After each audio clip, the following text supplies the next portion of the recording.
السلام عليكم ورحمة الله وبركاته. الله جل جلاله جوړ روغ او صحتمند لري. الله پاک د وکړي چې لومړی درس مو ښه زده کړی وي. راځو دوهم درس ده د دوهمې صفحې. اوس مینو انتخاب کړئ. مینو چې مو کله انتخاب کړل دا صفحه درته خلاصوي. دلته ډېرې مینوګانې شته تر 10 پورې. موږ اوله مینو انتخابوو. اوله مینو چې مو انتخاب کړه د مینو سمولو ته راځو. دغه دوهمه صفحه ده چې اپلیکیشن یې درته ښکاره کوي. نو جمع انتخاب کړئ. بیا درته نوم ورکړئ. ما خو اپلیکیشن جوړومه د عبرتناکې کیسو. اوس لیکمه د کیسو لوستل.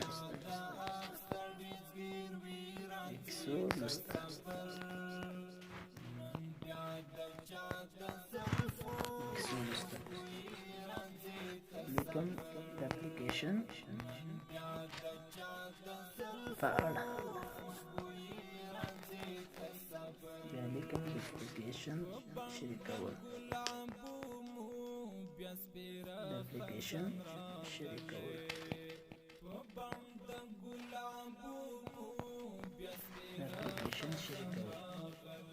بیا لیکم د اپلیکیشن څخه وتل.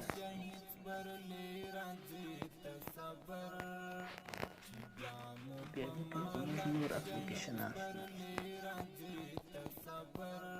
زموږ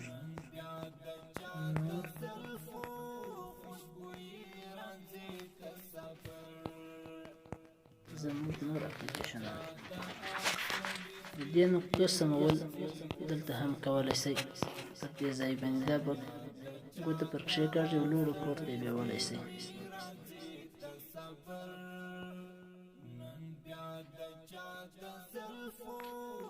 دا صفحه به خوندي کړئ.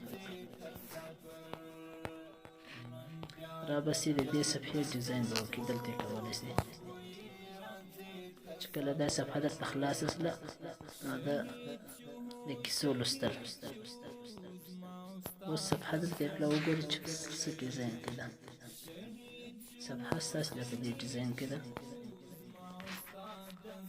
نو دې ډیزاین به ښه وکړو. راځو به راباسو دا ځای ته.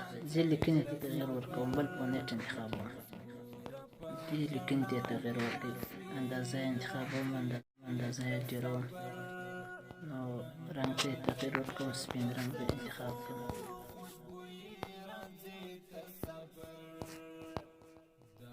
سپین رنګ به انتخاب کړم.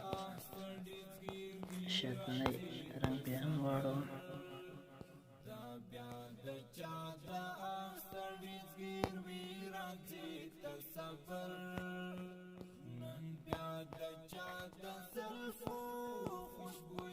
رابس کنجونه بیا ګردې کړو.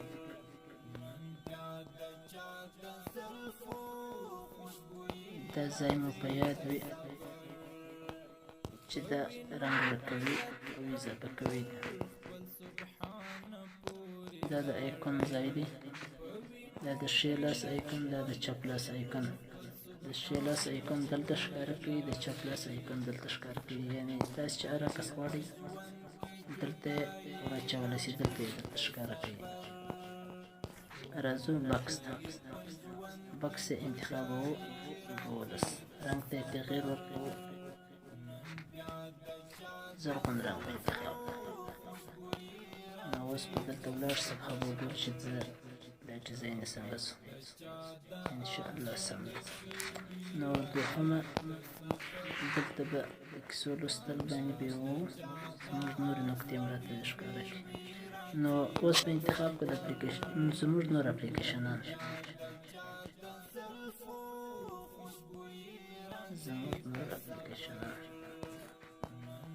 دا هم چې ډیزاین باندې ستاسې خوښه یو ډیزاین ورکولی شئ.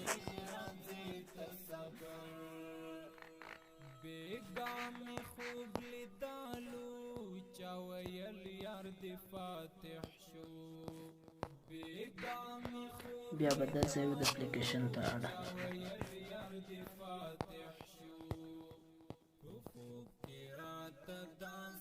د دې ټولو نقطو سمول دلته کولی شئ.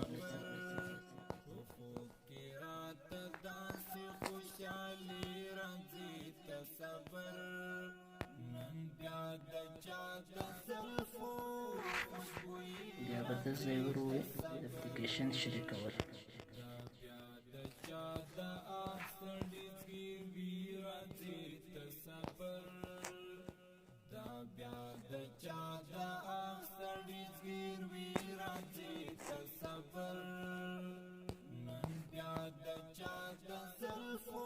د اپلیکیشن څخه وتل چې اخري نقطه ده.